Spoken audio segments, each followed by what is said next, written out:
أصحاب السبت. مين هم بقى أصحاب السبت؟ واشمعنى يوم السبت بالذات؟ وإيه سبب نزول قصتهم أصلا؟ حكاية جديدة، تعالوا بينا نحكيها ونتدبر الآيات والقصة.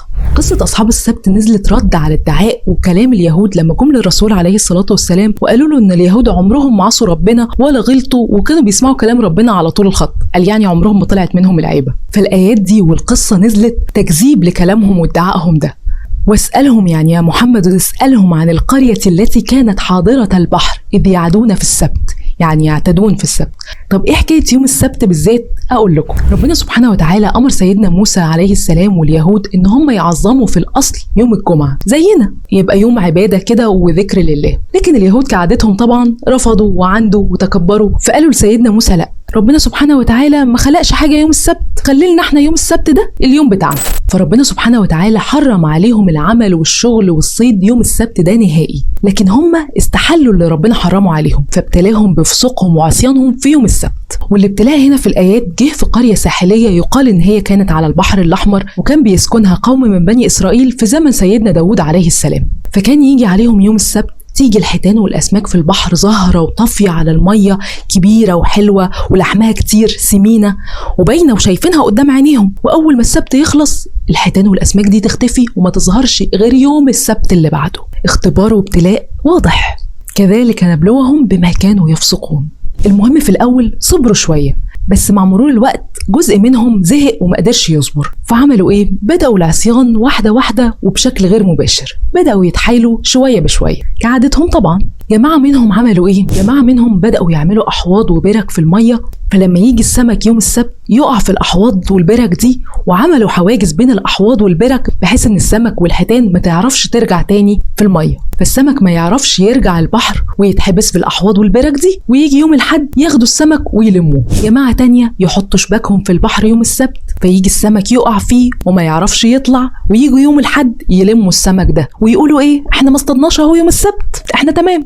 تيجي جماعة تالتة تعمل ايه؟ يمسكوا الحوت ويخرموا مناخيره ويربطوا فيه حبل مربوط بوتد على البر، فلما يجي يرجع البحر ما يعرفش، ويجوا يوم الحد ياخدوه. تفننوا في الحيل بكل الطرق. طب هل بقى كل القرية عملت زيهم كده؟ الإجابة لا. الحقيقة إن أهل القرية اتقسموا ل3 فرق. الفريق الأول فريق العصاة المذنبين، الفريق التاني فريق عاقل ومؤمن قرر ان هو ينصح العصاة والمذنبين دول ويقولوا لهم بلاش، انتوا كده بتعصوا اوامر ربنا، انتوا كده بتتحايلوا، ما ينفعش، اسمعوا الكلام، بلاش اللي انتوا بتعملوه ده. وفريق تالت التزم الصمت خالص مع المذنبين ولام على الفريق المؤمن العاقل اللي بينهى عن المنكر، وقالوا لهم انتوا ليه بتنصحوا ناس كده كده ربنا هيعذبهم وهيدخلهم النار؟ فرد عليهم المؤمنين العاقلين قالوا لهم معذرة الى ربكم، علشان ربنا لما يسألنا ويقول لنا انتوا ليه ما عملتوش حاجة وما نصحتهمش ليه وما نهيتوش عن المنكر ده، يبقى لنا رد ان احنا نصحناهم يا رب وقلنا لهم وهم ما انتهوش، يمكن لعل وعسى ربنا يهديهم ويرجعوا عن اللي هم فيه. وللأسف إن إحنا بنعمل زي الفريق الثالث ده كتير جدا، بنسيب اللي بيعصي ربنا وبنروح ننصح مثلا الناس اللي بتأمر بالمعروف ونقول لهم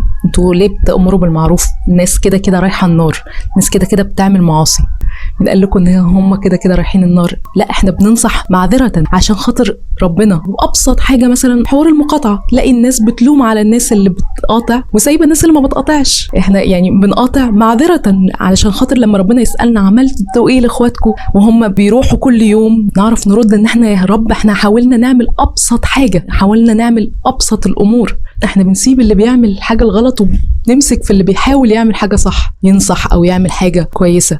فالنصيحة ملهاش حد معين، بالعكس النصيحة للي محتاجها فعلا، وما تقولش كده كده رايح النار وحالهم أقل من إن احنا ننصحهم. احنا ما بنعملش كده، عايزين ما نبقاش زي الفريق الثالث ده.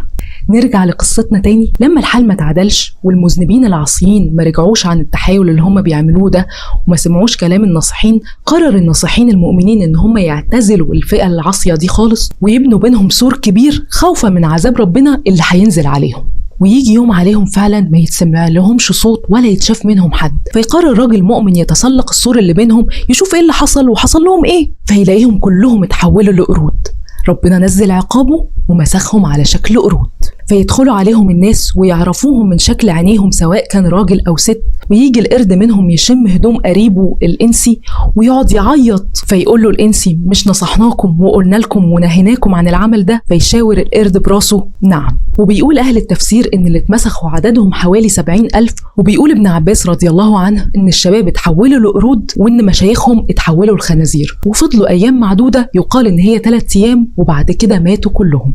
والله أعلى وأعلم. لو أول مرة بقى تعرفوا القصة وتتدبروا الآيات كده اكتبوا لي في الكومنتات، وما تنسوش طبعا تحفظوا الفيديو وشير مع أصحابكم، خلي الكل يعرف المعنى والقصة ويستفيد.